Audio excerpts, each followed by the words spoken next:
파라마한사 요가난다의 지혜. 어떻게 하면 언제나 행복할 것인가? 제3장. 엉뚱한 데서 행복 찾기 그 세 번째. 영혼이 잃어버린 행복을 물질에서 찾을 수 없는 까닭은 그것이 제공하는 위안이라는 것이 모조품이기 때문이다.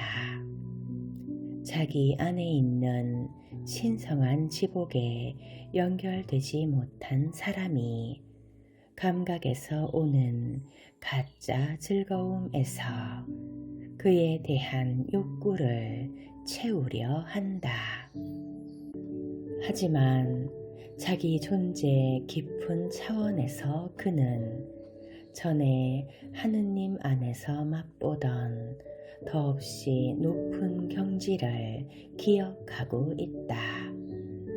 이 즐거움에서 저 즐거움으로 끊임없이 방황해 보아도 진정한 만족이 그를 외면하는 까닭은 그가 찾는 것이 실은 하느님 안에서 맛보던 바로 그 행복이기 때문이다.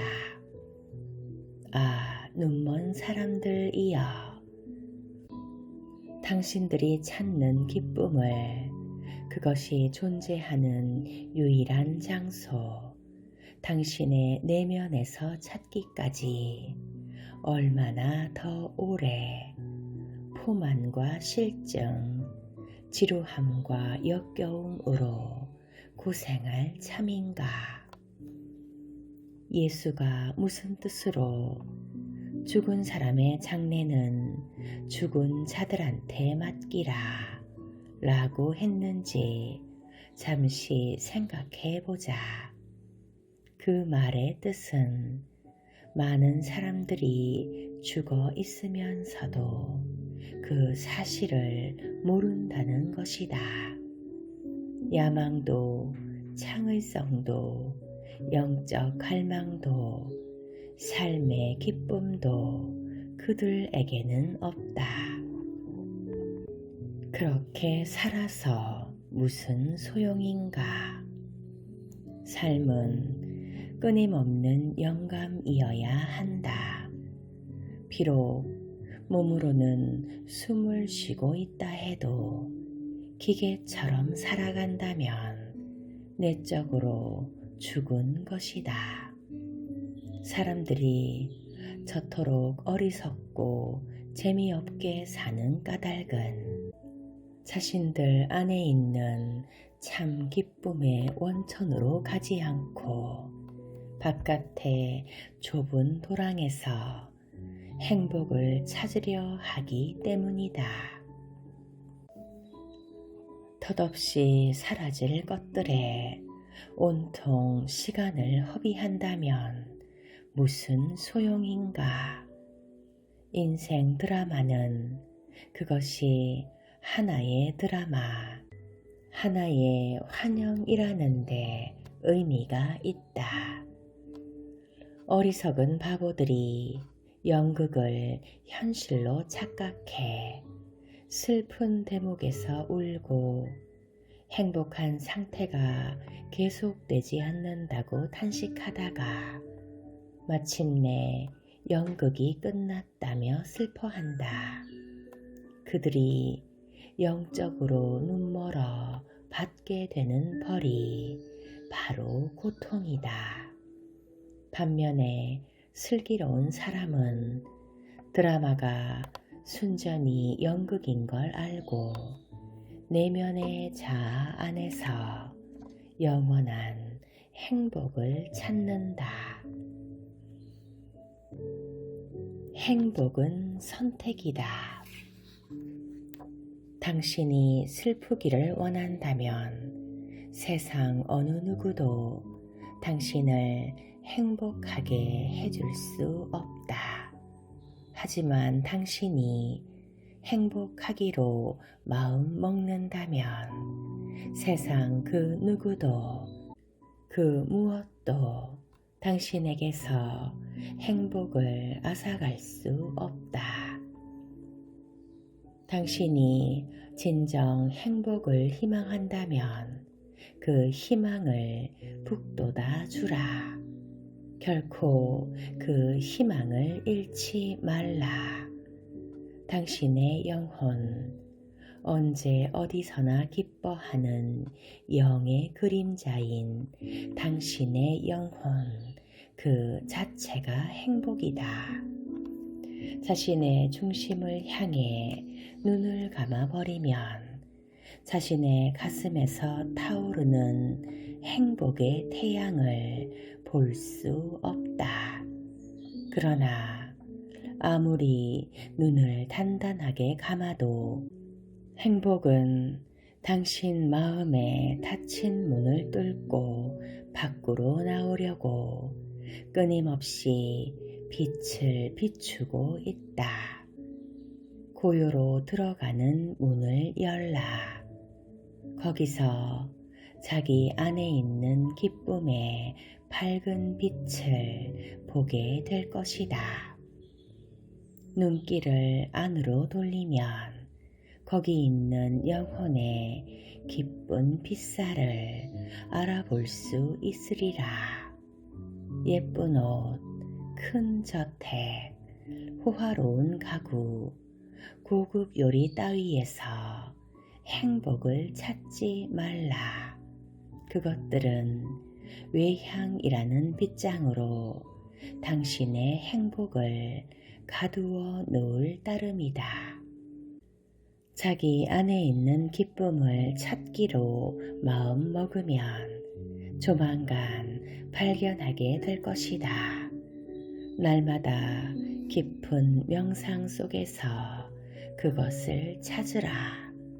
틀림없이 영원한 행복을 찾게 될 것이다. 마음을 굳게 먹고 자기 안으로 들어가라. 더없이 큰 행복을 거기서 발견하게 될 것이다. 막연히 바란다고 행복이 오는 것은 아니다. 언제 어떤 상황에서도 그것을 꿈꾸고 생각하고 실제로 살아야 행복이 온다. 무슨 일을 하든지 생각의 모래밭과 시련의 바위산 아래로 흐르는 지하수와 은밀한 기쁨의 강물을 지키라. 슬픔으로 부식된 가슴을 속으로 감추고 늘 웃음 짓는 사람들이 있다. 그런 사람들은 의미 없는 웃음 그늘에서 천천히 시들어 간다.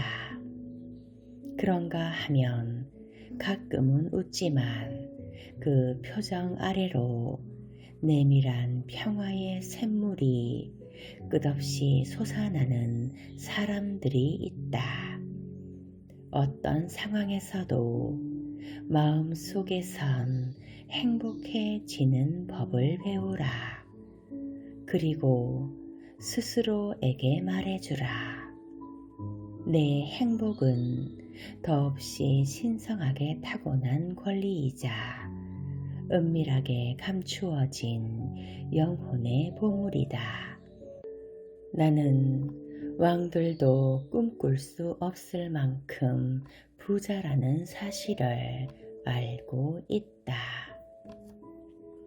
행복한 사람은 자신의 행동이나 이해 부족에서 비롯된 문제로 남을 탓하지 않는다. 남들의 잘못된 생각이나 악한 행동의 영향을 받아들이기로 하지 않는 한 아무도 본인의 행복에 무엇을 보태거나 뺄 수 없다는 사실을 알고 있다. 행복하기로 단단히 결심한다면 당신에게 도움이 될 것이다. 상황에 문제가 있다고 해서 그것이 바뀌기를 기다리지 말라. 어떤 상황에서도 행복할 수 있도록 노력하라. 특정한 조건에 자신의 행복이 달렸다고 생각한다면, 그리고 그 조건을 바꿀 수 있다면 스스로 바꾸라. 언제 어디서나 행복할 수 있을 것이다. 정해진 규정 따위에 얽매이지 말라. 모든 규정에는 예외가 있는 법. 어쩌면 이렇게 말할 수도 있다. 일이 이러저러하게 된다면 더 바랄 게 없다. 기다리지 말라. 자신의 내면에서 금방이라도 손에 넣을 수 있는 행복의 끈을 잡으라. 가짜 행복에 도깨비 불을 쫓느라고 당장 잡을 수 있는 기회를 뒤로 미루면 결국 실망과 낙담의 비탈길로 끌려갈 것이다. 우리가 먹이를 주는 대로 행복은 자란다. 언제 어디서나 행복해지는 법을 배우라. 누군가 말했다. 돈을 많이 벌면 행복할 거야. 돈을 많이 벌어서 부자가 된 그가 말했다. 이놈의 소화불량만 나으면 행복할 텐데. 소화불량이 낫자 그가 말했다. 아내가 있으면 행복하겠지. 그래서 결혼했지만 결혼 생활이 그에게 가져다 준 것은 불행이 전부였다. 이혼하고 재혼했다. 그러나 두 번째 결혼은 첫 번째 결혼보다 더 고약했다. 두 번째 아내와 헤어지면 행복할 것 같아서 이혼을 했다. 바야흐로 나이 70을 넘기면서 그는 생각한다. 다시 젊은 시절로 돌아갈 수만 있다면 행복할 텐데, 아무래도 난 행복하게 살 수 없는 팔자인가 보다. 뜻밖의 많은 사람들이 이런 식으로 생각한다. 그들은 결코 행복한 삶을 맛보지 못할 것이다. 당신이 부자든 가난뱅이든 건강하든 병들었든 결혼 생활이 순조롭든 험난하든 젊었든 늙었든 웃든 울든 어떤 상황이건 행복하겠다고 결심하라. 내면에서 스스로 행복해지기 전에 자신이나 가족이나 주변 상황이 바뀌기를 기다리지 말라. 당신이 누구든 어디에 있든 지금 당장 내면에서부터 스스로 행복하겠다고 단단히 마음 먹으라.